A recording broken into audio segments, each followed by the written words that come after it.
E finalmente chegamos no último domingo desta série de mensagens baseada na carta de Paulo à igreja que existia em Roma, conhecida como a carta aos Romanos, e foi uma experiência muito abençoadora para mim poder participar dessa série juntamente com outros pastores, e tenho ouvido também um feedback de alguns de vocês do quanto foi também bom e abençoado podermos fazer essa jornada por essa carta tão preciosa, essa que é dos textos mais brilhantes que nós temos no Novo Testamento, escrito por uma mente brilhante, o apóstolo Paulo.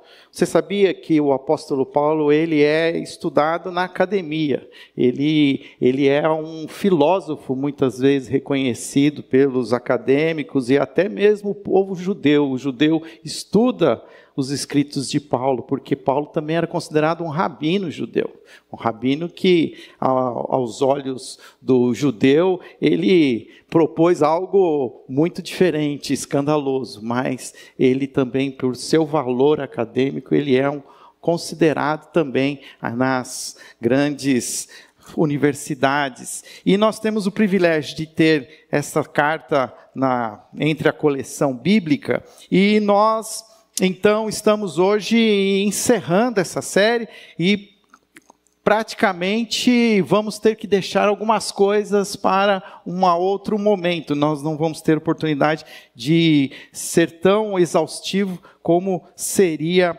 a nossa intenção. Mas usamos esse título, Justiça Salvadora, porque é nessa carta em que nós entendemos aquilo que Jesus fez por nós na cruz, como fomos justificados. Talvez a grande palavra que é destacada na carta aos Romanos é a justificação. A justificação não é a inocentização da humanidade, mas é uma declaração de que nós nos tornamos justos a partir do sacrifício de Cristo na cruz. Jesus toma a nossa condenação e nos deixa livres, mas não livres agora para fazer o que a gente quer, mas agora nós temos livre acesso a Deus e nós nos tornamos filhos, somos adotados como filhos e filhas de Deus. E do capítulo 1 até o capítulo 11, nós vamos ver essa doutrina, vamos ver como Paulo, teologicamente, ele escreve, ele explica, ele usa muito de uma linguagem de perguntas retóricas, imaginando o seu ouvinte, e uma coisa interessante, vale destacar, ele está escrevendo essa carta para uma primeira geração de crentes ocidentais.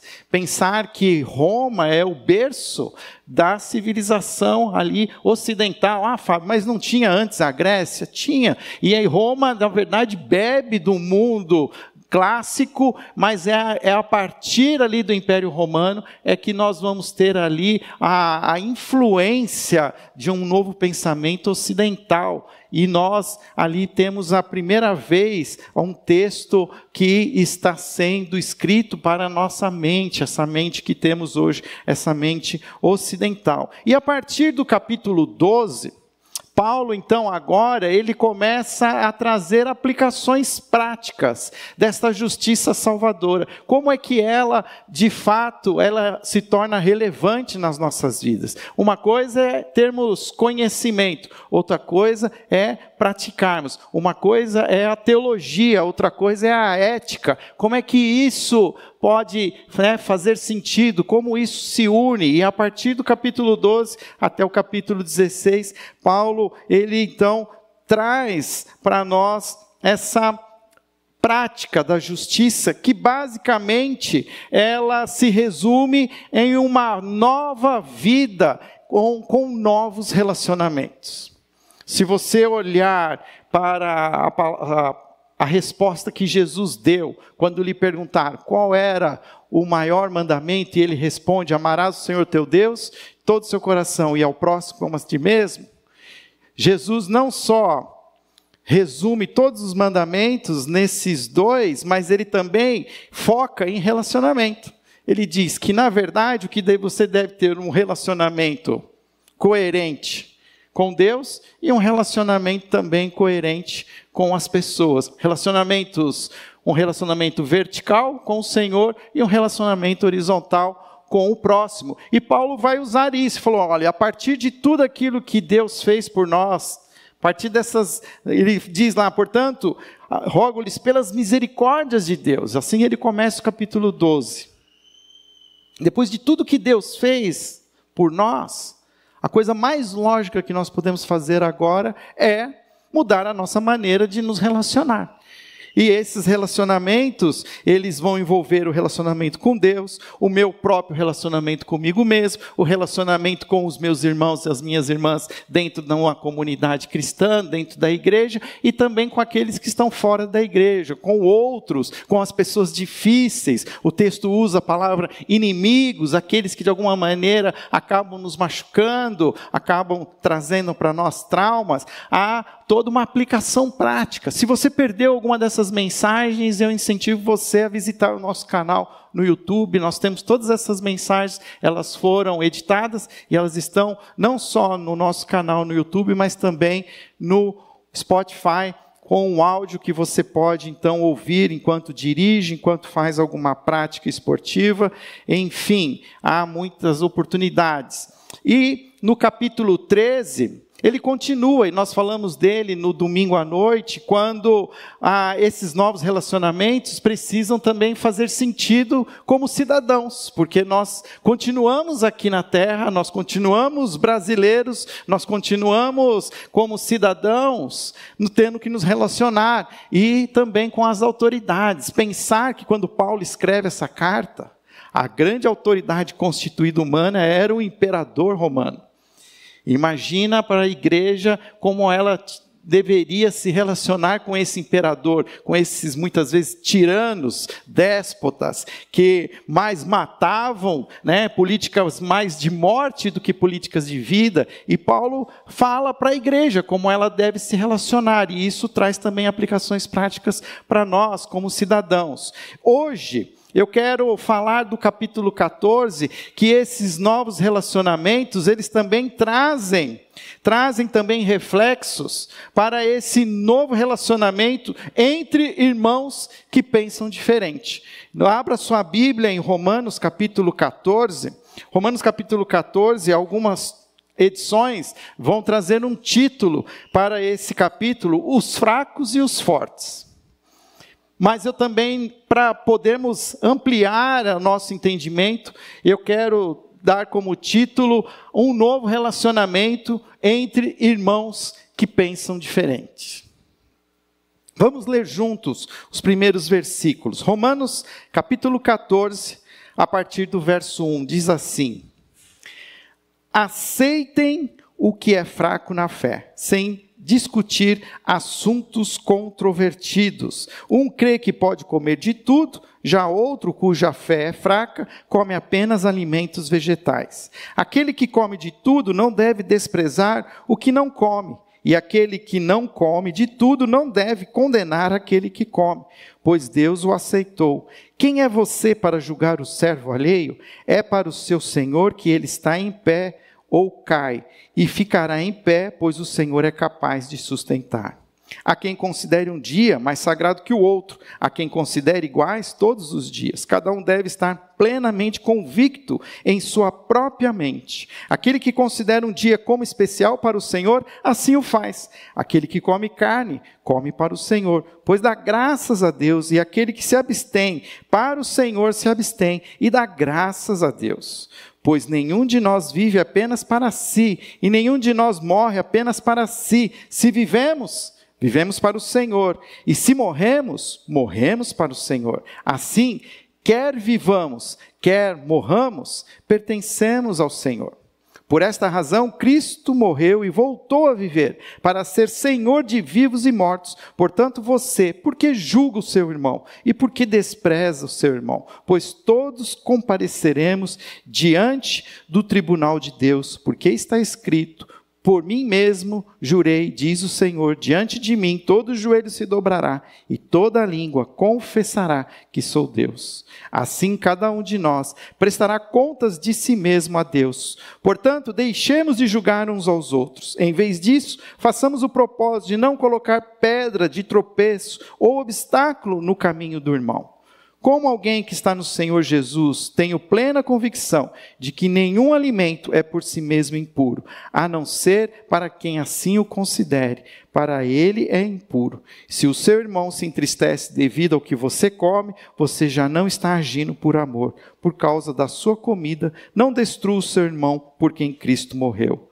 Aquilo que é bom para vocês não se torne objeto de maledicência. Pois o reino de Deus não é comida nem bebida, mas justiça, paz e alegria no Espírito Santo. Aquele que assim serve a Cristo é agradável a Deus e aprovado pelos homens. Paremos aqui, oremos. Senhor, obrigado pela oportunidade que o Senhor nos dá de lermos a Tua Palavra, de podermos agora também nos aprofundar no entendimento das Suas Escrituras. Ilumina os nossos corações, que o Teu Espírito Santo também nos ajude, ó Pai, a discernir a Tua vontade para as nossas vidas, para a vida da nossa igreja.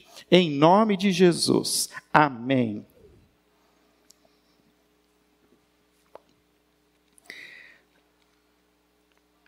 Quando nós olhamos para esse texto ele parece agora ser direcionado para alguma circunstância da própria igreja. De alguma maneira, Paulo teve conhecimento que estava tendo algum tipo de discussões, algum tipo de desentendimento entre os cristãos na igreja em Roma, e de certa maneira ele traz uma palavra específica para a igreja, uma palavra que ele também traz para a igreja de Corinto. Muito do que a gente está vendo aqui, você vai ver paralelos com o texto que está em 1 Corinto capítulo 9, capítulo 10, você vê ali expressões similares, porque Paulo ele traz ali aquilo que ele entende ser os princípios para quando a gente precisa se relacionar com esses irmãos e irmãs que pensam diferente. E vale aqui também a gente fazer uma distinção, que existem princípios morais, existem princípios imorais e existem princípios amorais. O que eu quero dizer com isso? Existem princípios morais que são princípios e que não há contestação. Como quando, por exemplo, você tem um texto que diz assim, não matarás. Isso é algo evidente, é um princípio moral e você vai, não há quem conteste. A pessoa pode até matar, mas até mesmo a nossa legislação secular, ela pune aqueles que tiram a vida do outro. Há princípios imorais que também ninguém questiona. Coisas que não se deve fazer, como, por exemplo, ações de estupro, de violência sexual. Nós vemos que isso são coisas que ninguém questiona, ninguém defender um ato de um estuprador. Mas existem questões que a gente diz que são questões amorais. Amorais porque depende do contexto. Dependendo do contexto, pode ser que é válido e pode ser inválido. Depende da cultura, talvez da própria civilização, do próprio ambiente. Vai ter circunstâncias, e essas circunstâncias devem também ser entendidas como secundárias. Elas não são os princípios, não é a doutrina, mas são questões secundárias, do dia a dia. Que nós vamos ter que entender que a palavra de Deus, ela não traz clareza ou direcionamento dizendo faça exatamente isso, não faça isso, mas que nós vamos ter que ter algum tipo de sabedoria e discernimento e entendimento, e que também alguns de nós vamos ter posições diferentes. Alguns vão achar uma coisa, outros vão achar outra, e não tem como achar que vamos ter um consenso. E Paulo ele está nos mostrando que nós vamos ter que lidar com essas situações em que existem coisas que são secundárias, mas que muitas vezes geram atrito, gera calor, gera, né, discussão, até briga. Né? E nós vamos ter que saber lidar com elas. Paulo, então, nesse texto, ele mostra para nós alguns princípios dessa liberdade cristã, porque o fato é que nós vamos ter liberdade para, de alguma maneira, tomar as decisões, porque são decisões que não há margem para, assim, dizer assim, ó, existe uma lei que diz isso. Mas são circunstâncias do dia a dia, da nossa cultura, e que vão ter a influência da tradição e dos nossos dias, que vão gerar desconforto em alguns, outros não vão ter problema nenhum. E quando ele faz isso, ele traz, então, alguns princípios. E no versículo 1 ao versículo 2, ele traz assim como um primeiro princípio, é que nem todos possuem a mesma fé. Até agora eu falei de nem todos possuem as mesmas opiniões. Mas o fato é que Paulo está nos mostrando é que nem todos têm a mesma fé. Tanto que ele distingue alguns, dizendo que a fé de alguns é fraca, e dizendo que alguns têm uma fé forte. Ou seja, existe diferença. E quando nós olhamos, e eu busquei entender, é porque a gente pensa em fraco e forte. O que está querendo, o que fala-se, o que Paulo quis dizer com uma pessoa ser fraco na fé? O significado da palavra fraco, usado por Paulo, tem a ver com falta de força, impotência, fraqueza, até mesmo uma certa imaturidade, uma falta de um maior conhecimento, há uma certa insegurança, é uma fé insegura, uma fé que tem dúvida. Então ela assim, porque ela duvida, ela não entende, ela prefere então não arriscar. Então tem coisas que ela não vai fazer, ela acha que isso daí não vale a pena, então olha, eu não sei, eu não consigo lidar com isso, eu não tenho entendimento, eu assumo que isso é muito para mim, para minha cabeça, então eu me reconheço, mas para não, de alguma maneira, pecar contra o Senhor, porque nós estamos falando de fé, então a pessoa recua, ela aceita, ó, sou uma pessoa mais fraca nesse sentido. Quando Paulo fala da condição de ser forte na fé, ele fala de o significado da raiz da palavra tem a ver com uma alma forte, capaz de suportar calamidades, com coragem e paciência. É uma expressão usada também muitas vezes para crentes maduros. Mas eu também quero dizer aqui para você que reconhecer que você tem uma fé fraca não significa que você é imaturo. Significa que você não tem um entendimento a tal ponto de se sentir confortável para fazer algumas coisas. É um reconhecimento, é muito mais um entendimento de recuo. E quando alguns dizem que têm uma fé mais forte, são aqueles que talvez arriscam mais, é aqueles que de alguma maneira, né, arriscam, confiam, só que também não quer dizer que está certo totalmente. Mas preciso entender que existem os dois tipos de fé, e que nós vamos relacionar, principalmente dentro da igreja, com pessoas que pensam diferente sobre esses assuntos secundários. Paulo vai tratar muito de assuntos como questão da comida. Por quê? Qual é o contexto? Naquele contexto histórico, era comum que a carne que era vendida, ela tinha sido anteriormente dedicada em templos pagãos. Era sacrifícios de animais, de bois, de cordeiros, e muitas vezes essa carne depois ela era direcionada ao comércio. Numa maneira até de não haver desperdício, porque ainda mais naquele contexto da antiguidade não existia o desperdício que existe hoje. Então, direcionava. E, principalmente, os cristãos que haviam se convertido, que anteriormente conheciam todos esses rituais, que muitas vezes até participaram da consagração desses alimentos nos templos pagãos, alguns deles começam a falar assim, mas isso aí é que você não sabe de onde vem. Aonde você comprou essa carne? Você comprou essa carne lá no fulano? Então, você sabe que o fulano, ele pega essa carne lá no templo, porque eu já fui desse templo, eu sei.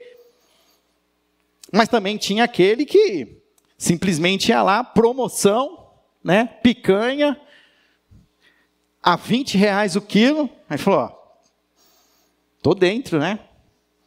E ele nem pergunta nada, ele vai lá e compra, e tá tudo bem.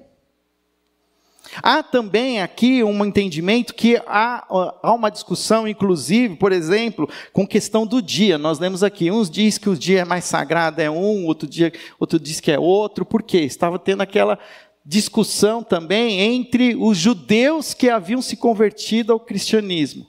Porque ainda enquanto apenas judeu, o sábado era o dia sagrado, era o dia do descanso, o Shabá.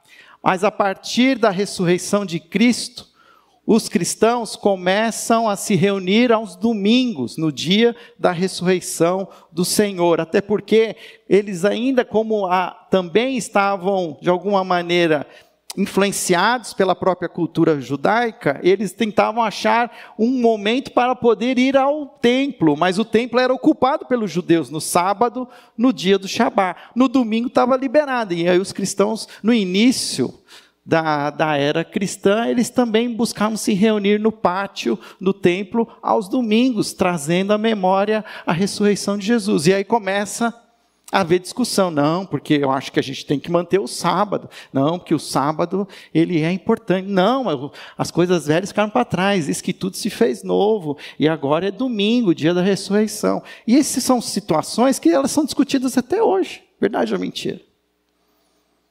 Você sabia que existe igreja batista sabatista? Tem uma convenção de igrejas batistas que se reúnem aos sábados.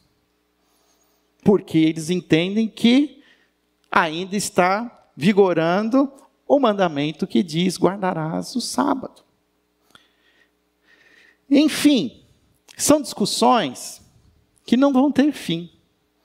Que vamos só ver o fim dessas discussões ao chegar à eternidade. Olha o que ele diz no verso 1 e no verso 2. Aceitem o que é fraco na fé, sem discutir assuntos controvertidos. Um crê que pode comer de tudo, já outro, cuja fé é fraca, come apenas alimentos vegetais. Então, qual é aqui o primeiro princípio que Paulo está dizendo assim? Aceitem. Aceitem as opiniões diferentes. Não fique tentando convencer o outro, ele diz isso. Versículo 2, ele diz, um crê que pode comer de tudo, já outro cuja fé é fraca, come apenas alimentos vegetais. E aí o que vai acontecer? O segundo princípio vai dizer assim, que você não pode desprezar o fraco, e o fraco não pode condenar o forte. Os dois estão pecando. Qual é o pecado daquele que tem uma fé fraca? Ele condena, ele fala, você está comendo essa carne, você perdeu a salvação. Agora já era. Você faz isso? E qual é o pecado do forte na fé? Ele despreza. Ele fala assim, sai fora, você não sabe de nada. Você é imaturo na fé, abre a sua cabeça. Né? Vai ler a Bíblia. Ele despreza. Os dois estão pecando. E nós precisamos tomar cuidado. Porque hoje a gente ainda continua tendo discussões. Eu tentei aqui levantar algumas discussões. Por exemplo, bebidas alcoólicas. Pode beber ou não pode beber? Aí tem uma história que conta que o pastor estava falando sobre isso. E ele falou assim, não pode beber bebida alcoólica, porque você vai ficar bêbado, você vai perder o domínio próprio. Não beba, de modo algum.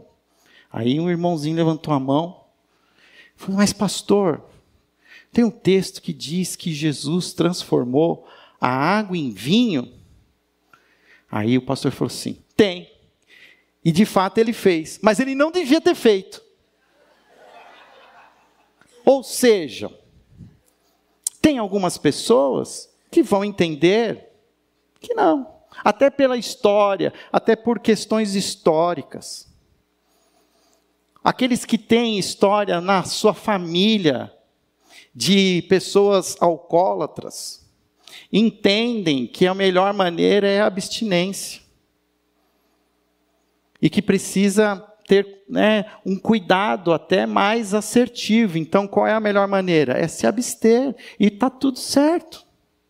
Agora, tem algumas pessoas que vão entender que é possível consumir com moderação. Mas você se arrisca. Porque cada um tem um limite. E aí a gente precisa prestar atenção. E aí começa a entrar nos conflitos. Mas aqui eu não vou trazer aqui a solução final. Estou levantando questões do nosso dia a dia. Por exemplo, educação dos filhos. Não, porque não tem mais condição, não podemos mais deixar os nossos filhos frequentar as escolas. Nós precisamos criar um sistema homeschooling. Vamos ensinar os nossos filhos com princípios cristãos dentro da nossa casa. Tem outros que acham que isso não é o mais importante, que precisa viver também a experiência dos relacionamentos fora de casa e que precisa ter crescimento. Existem argumentos para os dois tipos. Há também questões de mídia, entretenimento, como, por exemplo, não se deve ouvir música do mundo, mas aqui entre nós, tem alguma música que não é do mundo? Ou alguém aqui ouve uma música que vem de Marte? Todas as músicas são do mundo, mas eu estou aqui, na verdade, sendo irônico, porque existe aqueles que acham que a gente não deve consumir nenhum tipo de música que não tenha sido de alguma maneira composta dentro de uma cosmovisão cristã e que traga ali os benefícios. Você vai achar pessoas que vão defender, que não deve ser, aqueles que pode até. Mas isso tem a ver muito com uma consciência de cada um. Filmes, pode assistir todo tipo de filme. Fábio, eu tomei uma decisão. Eu não assisto mais filme de terror. Não, eu assisti muito filme de terror. Mas eu já entendi, a minha consciência diz que esses filmes, eles flertam com o diabo. Não há nenhum filme de terror que não fale de questões satânicas, malignas. E eu falo assim, eu não preciso disso. Eu entendi. Às vezes eu sou até tentado, a Netflix até me força. Mas eu digo, não quero. Porque eu já sei o quanto isso faz mal para mim. Agora, tem pessoas que assistem e dão risada, ficam, se diverte. Foi o melhor filme que eu assisti, ainda dorme sossegado. Não quer dizer que eu tenho medo, né? Não é que eu tenho medo, não. O que eu não gosto é de Satanás depois no meu coração. Mas tem gente que não liga. E cada um tem que entender, tem que discernir. Então, qual é a grande entendimento? Nós não podemos desprezar aquele que criou limites. Aquele que, olha, isso para mim é muito, eu prefiro me abster. Está ok, está tudo bem. E ao mesmo tempo, aquele que decide seguir em frente e viver com mais liberdade, nós também não podemos condenar. Olha só o que o texto diz ali no verso 3. Aquele que come de tudo não deve desprezar o que não come. E aquele que não come de tudo não deve condenar o que come, pois Deus o aceitou. Quem é você para julgar o servo alheio? É para o seu Senhor que ele está em pé ou cai. E ficará de pé, pois o Senhor é capaz de sustentar. E eu vou lá para o versículo 10. Portanto, por que julga o seu irmão? E por que despreza o seu irmão? pois todos compareceremos diante do tribunal de Deus. Ou seja, não é o nosso papel julgar. O julgamento cabe a Deus. E uma coisa que ele fala, Paulo, aqui, que Deus aceitou todos. Se Deus aceita todos, por que você não pode aceitar? Por que você está fazendo, restrição? Por que você está dizendo que alguns vão para o inferno? Mesmo sendo cristãos, porque estão comendo dessa carne, porque estão fazendo isso, porque estão ouvindo esse tipo de música, porque estão assistindo filme de terror. Deus aceitou todos eles. Mas, ao mesmo tempo, Deus também vai pesar as obras de todos. Vai julgar vivos e mortos. Um outro princípio.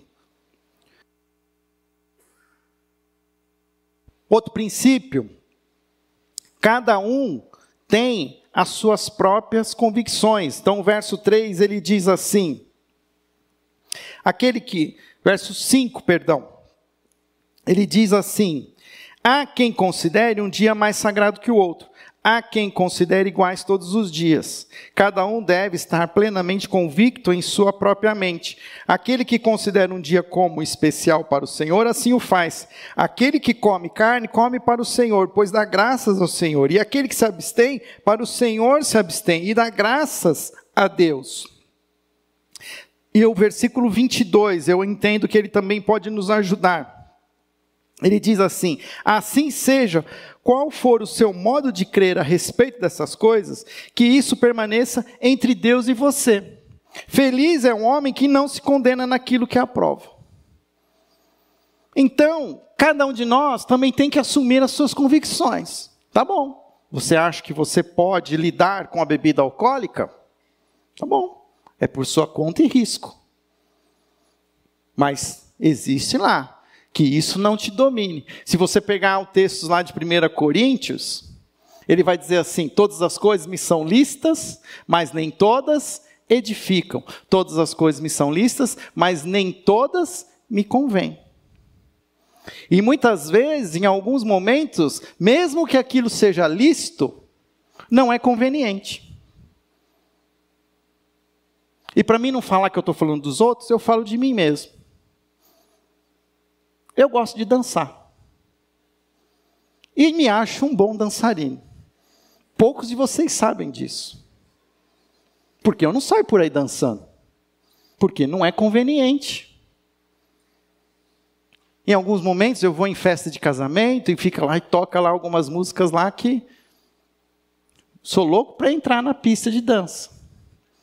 Mas eu entendo que não é conveniente, porque eu acabei de fazer uma cerimônia e aí algumas pessoas podem ter uma fé mais fraca. Nossa, o pastor acabou de falar tanta coisa bonita. Olha onde ele está agora. Na pista de dança.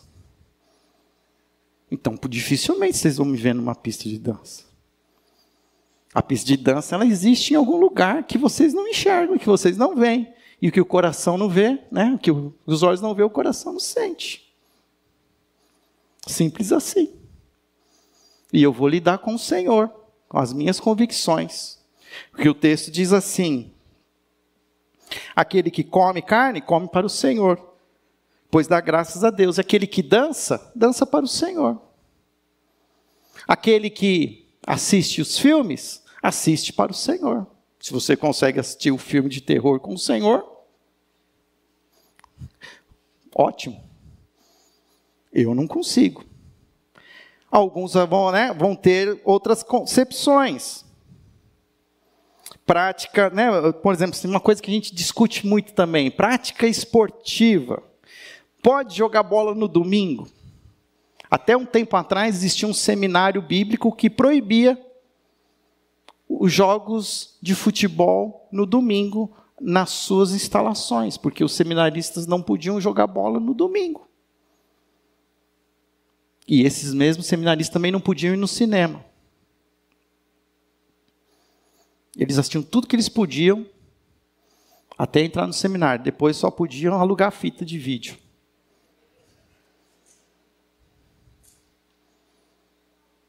Mas existem convicções diferentes e cada um de nós vamos ter que lidar com elas. Você pode assistir um jogo de futebol, né? Muitos dos jogos são aos domingos. Não, hoje eu não vou na igreja porque eu tenho que ir para São Paulo, porque eu vou assistir um jogo lá no Allianz Parque. Vou assistir o jogo lá no Taquerão, no Morumbis. Olha o nome que deram. Pô. Mas são convicções. Todas as coisas me são lícitas. É conveniente, edifica. Cada um precisa ter o seu entendimento. Um outro princípio, o cristão não deve ser tropeço para ninguém. E olha aqui mais uma luz que Paulo traz. O verso 15, verso 13. Ele diz assim: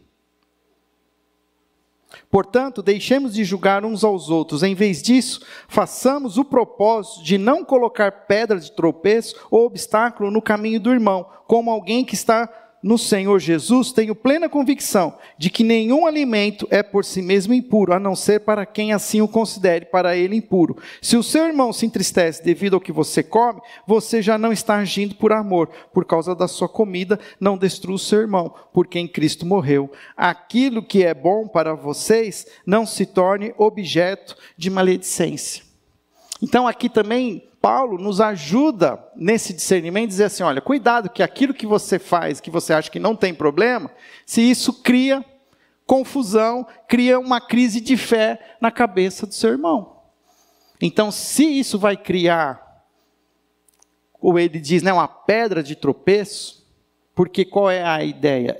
Vai fazer com que essa pessoa tenha um gatilho e ela assuma o risco de pecar, então você também está pecando.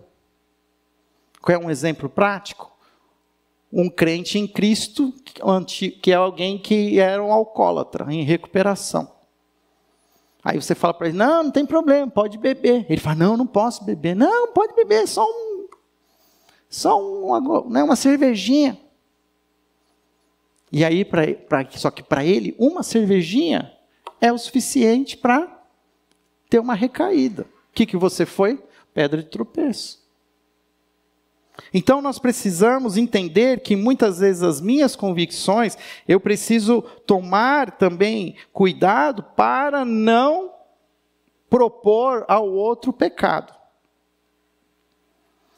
E outro princípio, o reino de Deus exige unidade.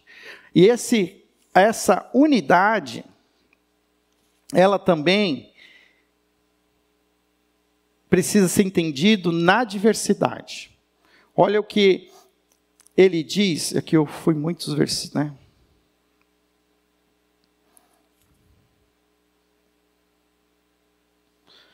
Versículo 17, ele diz assim, pois o reino de Deus não é comida nem bebida, mas justiça, paz e alegria no Espírito Santo. Aquele que assim serve a Cristo é agradável a Deus e aprovado pelos homens. Por isso, esforcemo-nos em promover tudo quanto conduz à paz e à edificação mútua. Não destrua a obra de Deus por causa da comida. Ou seja, nós precisamos contribuir para a paz e a edificação mútua. Ao mesmo tempo que a igreja é uma unidade, ela também se reveste de diversidade. Isso implica em necessidade de relacionamento maduro entre pessoas com ideias diferentes e convicções diferentes. E nós vamos ter que aprender a lidar, entender e respeitar.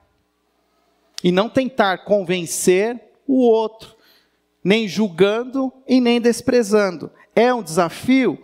É um desafio. Qual que é a conclusão que Paulo chega? Que eu entendo que podemos usar esse texto paralelo que está lá em 1 Coríntios, capítulo 9. Se você está com a sua Bíblia em mãos, seu celular com o aplicativo da Bíblia, olha lá, marca esse texto de 1 Coríntios, versículo 9. Ao versículo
isso está errado, mas eu creio que todos nós precisamos lidar com essas questões.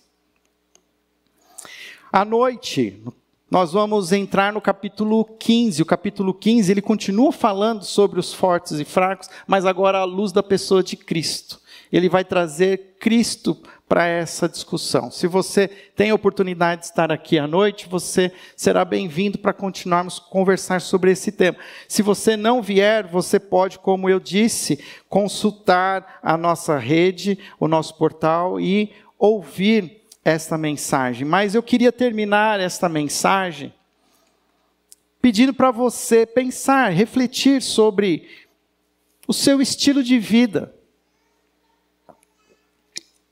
O seu estilo de vida reflete uma fé que promove o Evangelho? Independente das suas convicções, o seu estilo de vida promove Jesus Cristo? Reconcilia, promove a reconciliação? Ou cria separações? E nós precisamos pensar sobre isso. E buscar a sabedoria do Senhor para várias áreas da nossa vida que vão exigir de nós posicionamentos para questões secundárias e que vão ser necessárias, seja comer um acarajé na Bahia ou até mesmo participar de uma festa de Halloween. São questões que vão ser necessárias ser pensadas. Tradições católicas devem ser seguidas, feriados nacionais, vestimenta nos cultos precisa ser tradicional, pode ser casual, práticas esportivas, posso participar de práticas esportivas no domingo, não vir no culto, bebida alcoólica é a abstinência ou a moderação, enfim, são muitos esses assuntos, são infinitos. E a Bíblia ela não os contempla, mas a Bíblia nos traz sabedoria, nos traz direção para que nós possamos pensar, refletir, conversar, diálogo sempre na frente, tentando entender e compreender e aceitar as diferentes convicções que nós temos na igreja. Senhor, ajuda-nos a cada instante a vivermos como uma comunidade, uma igreja, independente, Pai, da fé que temos, seja ela mais forte ou mais fraca, uma igreja que promove o amor, promove o Evangelho, que engrandece o nome de Deus, que agrade ao Senhor, que as nossas práticas, o nosso ser e o nosso fazer, agrade a Ti. Assim como o salmista diz, que as palavras da minha boca e o meditar do meu coração agradem a Ti. Essa seja a nossa oração, independente daquilo que fazemos ou como fazemos. Que tudo seja para a Tua honra e para a Tua glória, em favor do Evangelho do nosso Senhor Jesus Cristo. Essa é a nossa oração, em nome de Jesus. Amém.